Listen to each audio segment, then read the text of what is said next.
শীতকাল এলেই আমার ভীষণ চিকেন মন করে, বিশেষ করে ডিনারে মনে হয় যেন প্রতিদিন চিকেন হলেই ভালো হয়। ওই যে ধোঁয়া উঠছে গরম ভাত বা গরম চিকেন দিয়ে, ওটা আলাদাই স্যাটিসফ্যাকশন হয় শীতকাল এলে।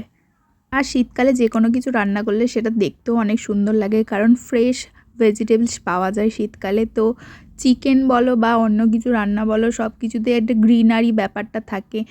আর আমার এরকম কালারফুল জিনিসপত্র দেখতে বেশ ভালো লাগে।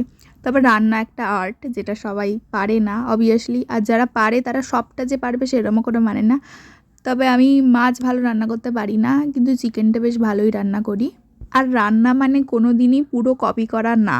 পুরো কপি করলে সেটা আমার মনে হয় না ভালো হয় খেতে। কারণ কি, আমি যখন প্রথম রান্না শিখেছিলাম তখন ইউটিউব দেখে যা ইনগ্রিডিয়েন্টস ওখানে দিত আমি সেম টু সেম দেওয়ার চেষ্টা করতাম, কিন্তু অ্যাটলিস্ট হয়তো আমি কিছু খাই না সেটা দিয়েছি, সেটা আমি খেতে পারতাম না। তো এখন আমি রান্না করার পর বুঝেছি যে নিজে যেটা খেতে পারবে অবশ্যই সেটা দিয়ে রান্না করবে, দেখবে অনেক সুন্দর হয়েছে খেতে।